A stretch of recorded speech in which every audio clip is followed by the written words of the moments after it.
No hay peor prisión que aquella donde el prisionero no sabe que está encerrado, ni cadena más resistente que la que se forja con certezas incuestionadas. Y si todo lo que te enseñaron no fuera más que una forma elegante de adormecer tu hambre de verdad, y si el sentido no estuviera donde todos buscan, sino en los márgenes, en el silencio, en la grieta, este no es un mensaje para los satisfechos. Es un llamado para los inquietos, para los rotos, para los que sospechan que algo no encaja. No traigo respuestas, solo preguntas, las mismas que han inquietado a los pensadores durante milenios, y que siguen, hasta hoy, siendo la puerta hacia algo más. Sócrates no enseñaba verdades, enseñaba a dudar. Mientras otros vendían recetas, él caminaba por las calles de Atenas preguntando, incomodando, destrozando lo superficial, porque sabía que el alma no se ilumina con dogmas, sino con el fuego de una buena pregunta. ¿Quién eres cuando nadie te mira? Lo que dices creer, ¿lo has elegido tú o te fue heredado como un nombre que jamás cuestionaste? La duda no es debilidad, es el inicio de la fuerza más auténtica, la del que ya no necesita que el mundo lo aplauda para sentir que existe, la del que ha comenzado a pensar por sí mismo. Pascal escribió que el silencio eterno de esos espacios infinitos le aterraba, y no era debilidad, era lucidez. Porque en lo profundo todos sospechamos lo mismo, que la vida es un misterio, que la razón no alcanza, que debajo de la apariencia hay algo que se escapa. No busques certezas donde solo hay ecos. Busca profundidad. Aprende a sentarte en la incomodidad sin correr. Allí empieza el viaje del pensador.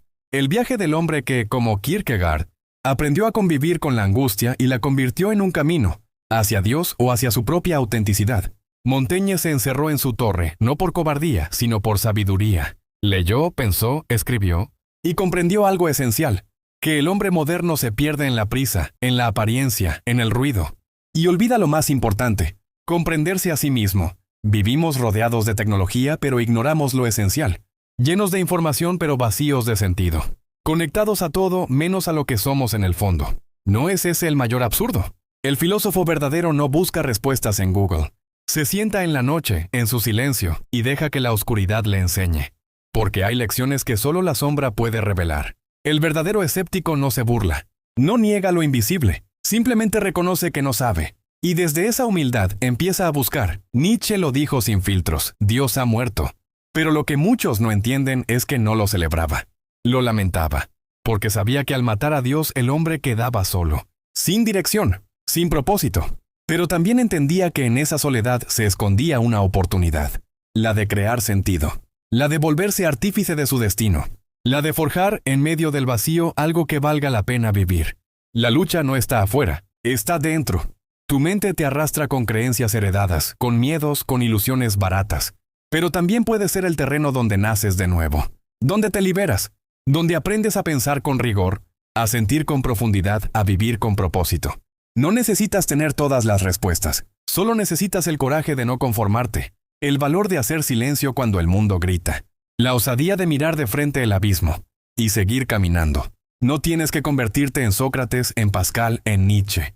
Solo tienes que atreverte a pensar, a cuestionar, a buscar, a resistirte a vivir como una sombra más en la caverna.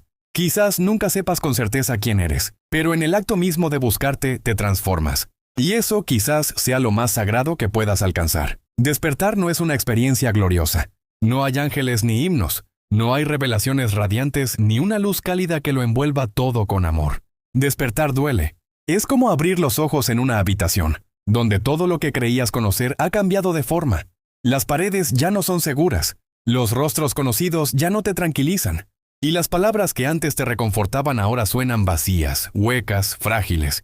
El despertar comienza con un acto de traición, traicionar tus propias certezas, no para destruirlas, sino para verlas desde otro ángulo, para observar cómo se construyeron, por qué las aceptaste y qué tanto de ti fue silenciado en el proceso. El pensamiento libre comienza cuando uno deja de obedecer mentalmente, cuando se mira al espejo sin filtros y se atreve a decirse la verdad aunque duela, aunque el alma tiemble, aunque la identidad que habías construido comience a resquebrajarse. Porque en esa grieta empieza lo auténtico. Allí, en el caos de no saber quién eres, se abre el espacio para convertirte en lo que puedes llegar a ser. Vivimos en un mundo que teme a la soledad. La disfraza de enfermedad, de fracaso, de señal de que algo va mal. Pero para los filósofos del alma, la soledad no es un defecto, sino una herramienta. Es en el retiro, en el apartamiento deliberado del ruido, donde las grandes mentes se escucharon por primera vez a sí mismas. Kierkegaard escribió rodeado de una Copenhague que nunca terminó de comprenderlo.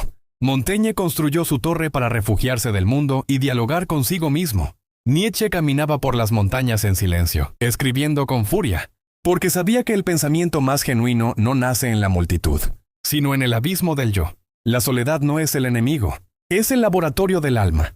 Es el vacío fértil donde caen las máscaras, donde el ruido se apaga y la voz interior comienza a hablar. Pero no será una voz dulce, será una voz que incomoda, que pregunta, que insiste. Será una voz que te obligará a verte como eres, no como aparentas. Solo en esa desnudez empieza la verdadera filosofía. El sistema, la educación, la cultura, todos ellos tienen una narrativa cuidadosamente elaborada para ti. No para iluminarte, sino para que encajes, para que funciones, para que seas útil, dócil, eficiente. Pero la utilidad no es libertad. La eficiencia no es autenticidad. Y lo que el sistema teme no es la ignorancia, sino la lucidez. Porque el ignorante es fácil de manejar, pero el lúcido, ese es peligroso. El lúcido se detiene a pensar. Cuestiona el sentido de trabajar 30 años en algo que odia. Se pregunta por qué el éxito está medido por cifras que no alimentan el alma. Mira a su alrededor y descubre que muchos viven sin haber vivido, que repiten frases sin haberlas comprendido, que aplauden ideas que jamás han interrogado. El pensamiento libre no es cómodo, es subversivo, es incómodo, pero es el único camino que puede llevarte a ti mismo. Si sigues pensando como todos, seguirás viviendo como todos, dormido. Hay un momento en el proceso donde todo parece derrumbarse, donde lo viejo ya no sostiene, pero lo nuevo aún no ha llegado. Es un vacío, un silencio espeso, una nada que aterra. Muchos retroceden ahí. Se conforman, se resignan, vuelven al ruido, a las distracciones, a los dogmas reconfortantes. Pero los valientes, los que han decidido ir hasta el fondo, esos se quedan, habitan ese abismo, lo observan, lo enfrentan. Y en ese silencio algo nuevo comienza a brotar. Una claridad que no se puede explicar con palabras. Una visión que no necesita testigos. Ese vacío, ese momento sin nombre, es el verdadero umbral del despertar. No es una meta, es una transición, una metamorfosis del alma.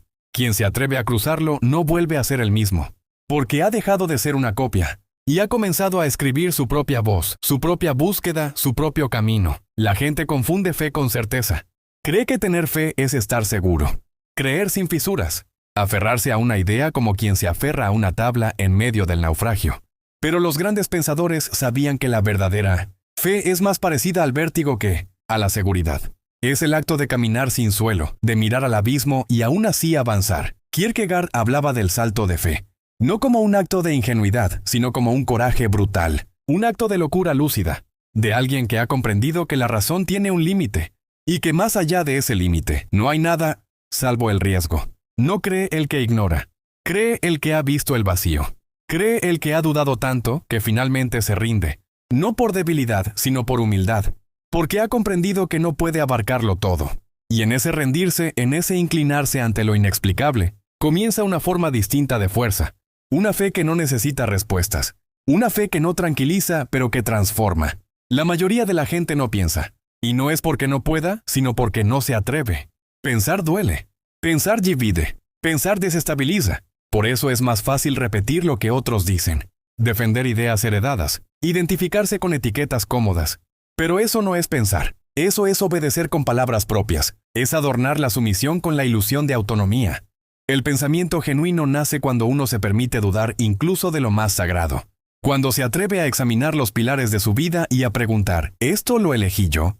¿O me lo impusieron con una sonrisa? Esa pregunta es peligrosa, porque puede llevarte a un lugar donde estés solo, donde no haya consenso, donde tus antiguas certezas se derrumben. Pero también es una puerta, una grieta por donde entra la luz. El pensamiento libre no es cómodo, pero es el único que puede salvarte de vivir una vida ajena, una vida prestada. Y no hay tragedia mayor que llegar al final de tus días y descubrir que nunca fuiste tú. Durante siglos, los hombres buscaron el sentido como si fuera un tesoro escondido. Cavaron en la religión, en la ciencia, en el amor, en el poder. Todos los caminos parecían prometer respuestas. Pero tarde o temprano, todos los caminos devolvían otra pregunta. Porque el sentido no es algo que se encuentra. Es algo que se forja, con sufrimiento, con experiencia, con conciencia. Nietzsche lo comprendió mejor que nadie. Si el universo no tiene un sentido dado, entonces tú tienes la responsabilidad de darle uno. Eso no es una tragedia, es una oportunidad. No eres víctima del vacío, eres su escultor. Cada decisión, cada renuncia, cada acto de coraje es un golpe de cincel en la piedra bruta del destino. No hay garantía de que lo que construyas sea eterno. Pero sí hay certeza de que, si no haces nada, vivirás en un castillo que no es tuyo. Serás huésped en tu propia vida. Y eso sí que es insoportable. Vivimos evitando el dolor como si fuera el enemigo. Lo anestesiamos con entretenimiento, con distracciones, con placeres instantáneos. Pero el dolor no es el problema. El dolor es el mensajero. Es el lenguaje más honesto que tiene el alma para decirnos que algo no está bien. Pascal lo sabía. Comprendía que el sufrimiento puede ser una vía hacia la verdad. No porque el dolor tenga valor en sí mismo, sino porque nos obliga a detenernos, a mirar dentro, a cuestionar lo que antes aceptábamos sin dudar. El dolor nos quita la máscara, nos reduce a lo esencial, y aunque nadie quiere sufrir, es en el crisol del sufrimiento donde se forjan las almas más fuertes, las más bellas, las más auténticas. No huyas del dolor. Escúchalo, atraviésalo, deja que te destruya, para que puedas renacer más lúcido, más profundo, más tú. Hay un momento en que el alma se cansa de obedecer, de vivir como le dicen, de seguir modelos que no la representan. Ese momento es sagrado. Es una chispa, un incendio que comienza como un susurro y termina por consumir todas las estructuras mentales que te sostenían. Es la rebelión del espíritu, y no tiene por qué ser violenta. Puede ser silenciosa, invisible. Puede comenzar con un acto simple, decir no. No a lo que te apaga, no a lo que te disminuye. No a lo que no resuena con tu verdad más íntima. Es en esa negación donde comienza la afirmación de lo auténtico. Porque todo gran despertar empieza con una ruptura, con una renuncia. Y aunque al principio duela, más duele vivir una vida donde nunca dijiste lo que realmente pensabas. Donde nunca fuiste más que una réplica. Ser tú mismo tiene un precio. Pero no serlo tiene un costo mucho más alto. El de mirar atrás un día y darte cuenta de que nunca viviste realmente. Al final, todo este camino no tiene como destino una gran verdad universal. No termina en una cima gloriosa ni en una epifanía final. Termina en un lugar más íntimo, más oculto, más real, tú mismo. Porque el verdadero viaje no es hacia el mundo, sino hacia el interior. Y no es un viaje cómodo. No hay mapas, no hay guías, no hay promesas de gloria. Solo hay preguntas, vacíos, ecos que resuenan en la caverna de tu conciencia. Y sin embargo, en esa oscuridad hay algo que despierta. Algo que siempre estuvo ahí pero que dormía. Una llama. No una respuesta, sino una actitud. Una mirada distinta. Ya no vives por reflejo. Ya no sigues al rebaño. Has comenzado a verte como un ser incompleto pero auténtico. Limitado pero libre. Herido pero despierto. Y eso lo cambia todo. Los grandes filósofos, después de tanto escribir, callaban. No porque se rindieran, sino porque comprendían que lo esencial no se dice, se vive. Hay verdades que no pueden traducirse en palabras, solo pueden experimentarse. Hay ideas que no se comprenden con la razón, sino con el alma. Y al final del pensamiento, cuando ya todo ha sido cuestionado, negado, destruido, lo que queda no es una certeza, sino un silencio. Un silencio lleno de presencia. De una presencia más grande que tú, más antigua que cualquier ideología, más profunda que cualquier dogma. Es ahí donde comienza lo sagrado. No como una religión impuesta, sino como una reverencia íntima. Una conciencia que ya no necesita explicarlo todo, que ya no teme al misterio, que se inclina ante la vida, no por sumisión sino por sabiduría. Despertar no es para todos, requiere coraje, requiere perder, requiere atravesar la soledad más cruel. Pero ¿quiénes lo hacen? ¿Quiénes persisten? ¿Quiénes cruzan la tormenta interna sin anestesia? Esos son los verdaderos valientes, no los que conquistan el mundo, no los que acumulan trofeos, sino los que se atreven a verse como son, los que se despojan de sus máscaras, los que eligen la autenticidad por encima de la aceptación, los que prefieren la verdad aunque duela antes que el consuelo de la mentira.